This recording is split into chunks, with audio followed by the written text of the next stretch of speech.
Gaz eksportynyň uğurlaryny artdyrmagy maksat edilýän Türkmenistan şu ýyl goňşy Iranyň üstünden Türkiýe we Iraga gaz satyp başlamak işine girişdi.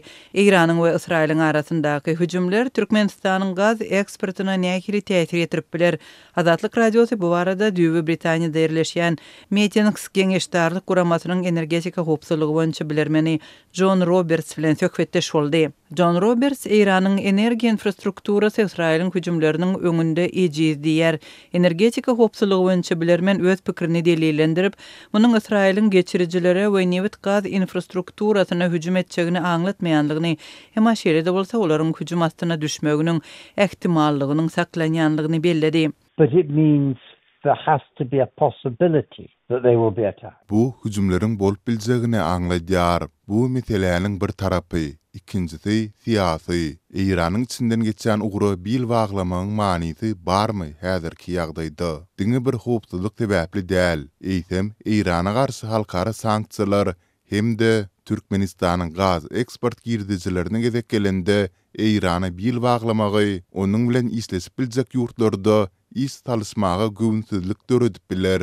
Men Türkmenistanyň Iranyň üstünden Iraga we Türkiýe uğratjak bolýan kiçime çwörde gaz aktyrmagynyň manysy bar diýip pikir etmeýärin. Small amount is that they want to go to Turkey at this stage makes sense. John Roberts Türkiýanyň türkmen gazyny satyn almak isleýän hem bolsa, onuň hem öz gaz üçünçülügine Irandaky ýagdaý sebäpli töwekkülçilik astyna goýmagy kaýyl boljagyna şüpheli garaýar.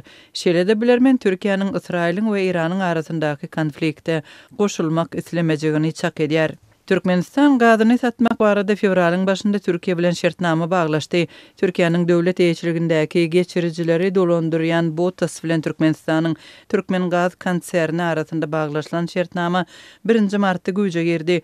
Ol Iranyň üstü bilen 1,13 milliard kubometr gazyň aktyrylmagyny göz öňünde tutýar. Türkmen gazyny Iranyň üstünden satyn almagyň ýene bir haridary Irak Türkmenistandan gazy geçiriji arkaly import etmek baradaky ozalky mailnamasyndan geçen aýda ýüzördi. 29-njy maýda media maglumatlarynda çap bolan habara görä Iragyň Türkmen gazyny gaz geçirijiler arkaly satyn almakdan ýüzörmegi Birleşen Ştatlaryň Irana garşy girden sanksiýalary bilen bagly bolup Irak goňşy Irandan gaz satyn almak bilen bir hatarda bu düşünçülügiň bir bölegini Türkmenistandan gelen gaz bilen çalışmagy maksat edindi. Şol habarda täze üçünçülük mehanizminiň swap ýagny gaz çalışygy görnüşinde amala aşyryljak aýdyldy. Onuň çäklerinde Türkmenistan her gün Iranyň demir gazyk tebitlerine 20 milyon kubometr gaz iýermeli. Iran bolsa şol möçberdäki öz gazyny Iraga eksport etmeli. Bu usul bilen türkmen gazy Iranyň içerki sarp edilişi üçin ulanylýar. John Roberts häzir Iranyň öz energiýa ýagdaýynyň hem çalışyrymly boljagyny çak edip, bu ýagdaýda gaz çalışygy arkaly Iraga gaz aktyrmagyň sorak astyna düşýänligini belledi. Şeýle-de bilermen Iranyň türkmen gazyny özü üçin satyn alyp biljekdigini, emma munyň siýasat aýdan Türkmenistan üçin amatly bolmajagyny belledi. So in theory, the possibility exists that Turkmenistan Teoriýada Türkmenistan gazyny Irana eksport edip bilerdi. Bu bolsa ýurdun gaz üçünçüligine goldaw, emma Türkmenistan üçin netijeli çykalga bolup bilmez. but the consequences would be quite serious indeed. Deep Roberts aýtdy. Bilermen häzirki ýagdaýda Türkmenistanyň öňünde uly meseleniň duranlygyny belledi. It puts Turkmenistan in a very difficult position indeed. Irandaky ýagdaý Türkmenistany ören agyr ýagdaýda goýýar we onuň öňünde gaz eksportyny artdyrmak üçin haýty ýoly taýlamaly diýen meseleni goýýar. Ol Hytaý bilen gatnaşyklaryny bu ýurda satýan gazynyň mukdaryny artdyryp biler. Emma bu Hytaýyň şertlerinde bolar. Türkmenistan gaz udasyny öz goňşulary Özbekistan we Kazakystan bilen edip biler. Emma bu ýurtlara ýylda 10 milliard kubometr gaz satyp bilse, bu belli bir derejede peýda getirse-de Türkmenistanyň gaz eksportyny artdyrmak maksady üçin çykalga bolmaz. Üçüncü mümkinçilik Transhazar gaz geçirijisi. The third option, of course, is Trans-Caspian. John Roberts Transhazar arkaly Azerbaýjanyň üstünden Türkiýe gaz aktyrmagy mümkinçilik berip biljek. Transhazar gaz geçirijisini taýlap almagyň Türkmenistan üçin diňe bir ykdysady mümkinçilik bolman ise siýasy karar boljagyny belledi. Bu siýasy karary talap edýär diýip Roberts belledi. And require political choices.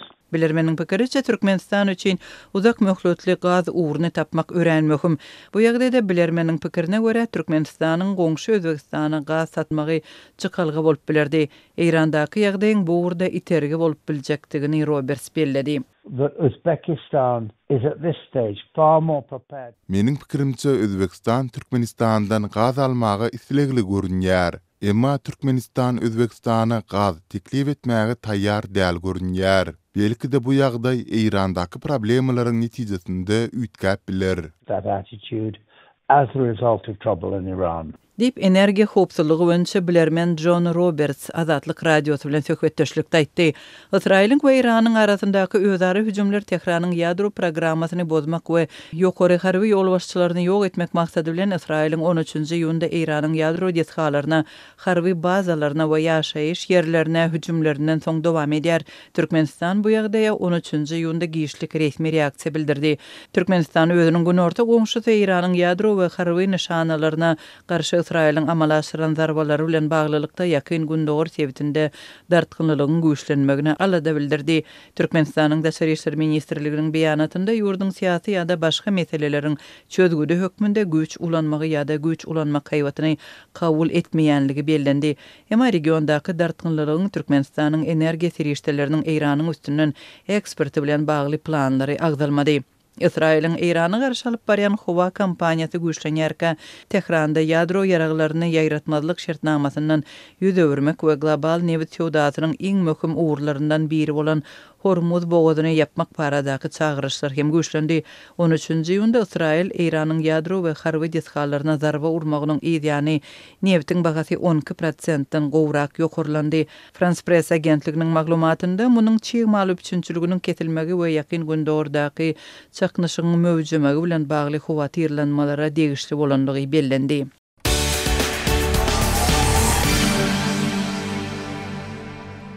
Israýlyň harby güýçleri Eýranyň günüma tertibitlerinde bir näçe nysana garşy giň möçberli howa hüjümlerini amala aşyrandygyny ma'lum etdi. Sol bir wagtda Amerikanyň prezidenti Donald Trump Kanadada geçirilýän 7-lik toporunyň ýagny G7 sammitinde çykyş edip konfliktde diňe wagtlaryň däldi hakyky soň goýmaga çağırdy. Men ýöneköy o katyslygyň betedilmegini däl, o katyslykdan has gowuzady gazanmak isleýärin diýip Trump Kanadanyň Alberta welaýatynda Air Force One uçurundan jurnalistlere aýtdy.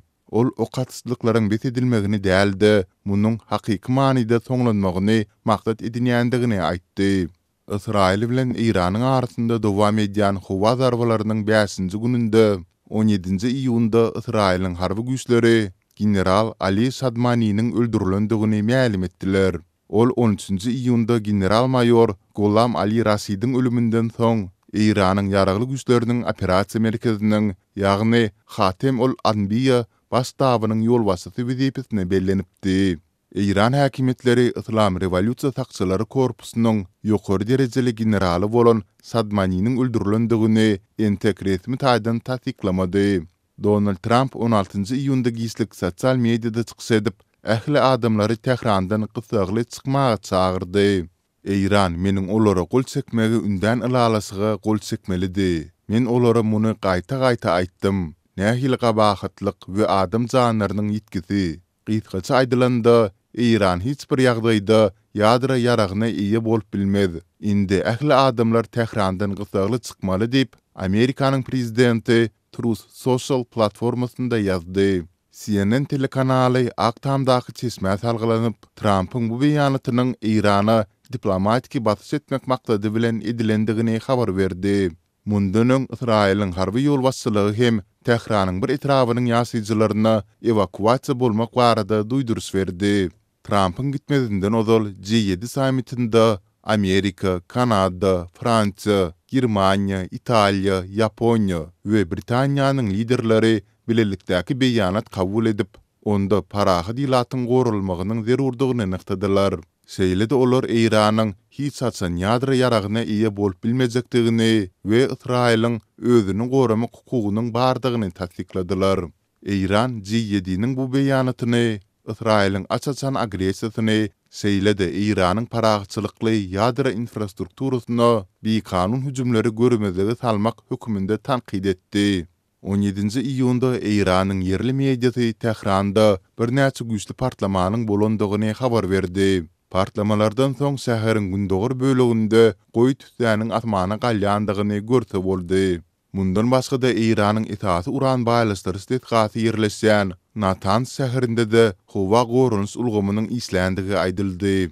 Hüjümleriň dowam etmegi bilen müňlerçe adam Tehrany terk etmäge tinanýar. Ulaglaryň köpçüliklerini şäherden çykmak tinanşygy uly ýol dykynlaryna we ýalgyç etmesçiligine sebäp boldy. Tehrany terk etmek gaty çylsyrmly. Üstesine de barjak ýeriň hem bolmaly. Köp adamlar ýygyna dolanyp barjak ýerleriniň hem howpsuz däldigini bilýärler diýip Mina atly ýaşaýjy Azatlyň Iran gullugy ýagny Radio Farda gurrun berdi. Israýlyň 13-nji iýunda Irana garşy ilkinji giňgerimli hüjümünden soň Amerikanyň bu hüjümlere gatnaşyp gatnaşmajakdygy baradaky soraglar açyk bolmagynda galýar. Trump Amerikanyň şu wagt içerisinde bu hüjümlere gatnaşmagandygyny gaýtalap nykdy. Sol bir wagtda Washingtonyň geljekde harby taýdan goşulmagynyň mümkindigi baradaky soraglara anyk jogap bermedi. Amerika konflikti haýsy ýagdaýda harby taýdan goşular diýen soragy Trump men bu barada häzir gurrun etmek islemeýärin diýip jogap berdi.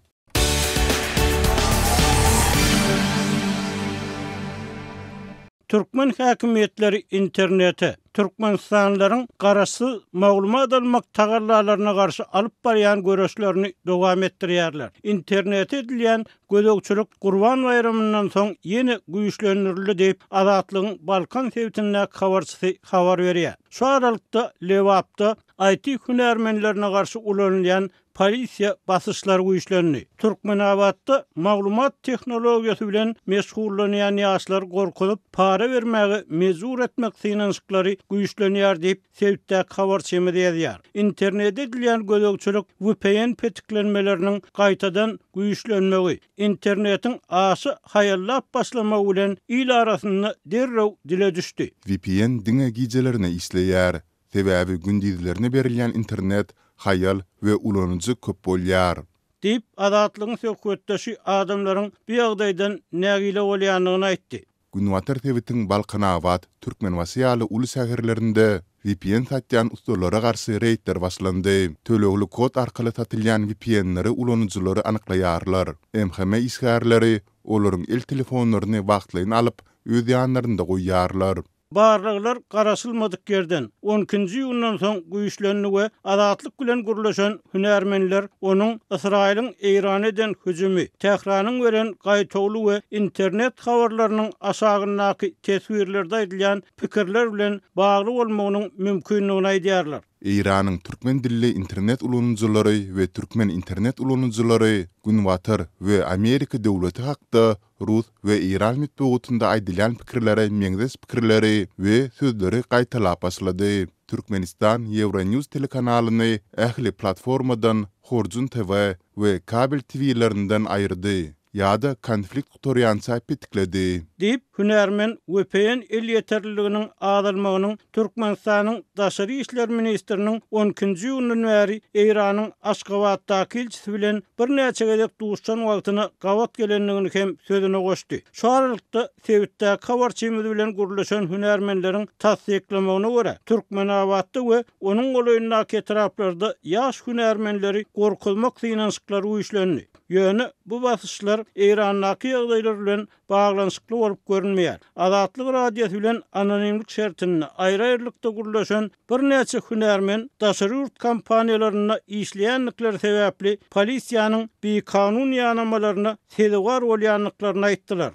Her aýda $200 ber bolmasa işini Milli Howpsuzlyk ministrligine tapşyraryn diýip şantaj edýär. Ilki gorkup berdim diýip Türkmenabatly 28 ýaşly IT hünärmeni Azatlygyň habarçysyna aýtdy. Ol degişli guramalara açyk ýüz tutup arz edip bilmeýändigini, sebäbi pagonda adamlaryň biri-birini goraýanlygyny aýtdy. Şeýle de ol käte öz işinden el çekmeň pikirini diýänligini hem sözüne goşdy. Azatlyk bilen gurulşan ikinji hünärmen bu ýagdaýy tasdiklady we polisiýanyň özüne 3000 manada arkaýyn işlemegi teklip edenligini aýtdy. May aýynda polisiýa işgäri çagyryp sen gowy oglan işini Milli Howpsuzlyk Ministrligine geçirjek däl ýöne arkaýyn işlejek bolsaň her aý maňa 3000 manat geçirmeli bolarsyň.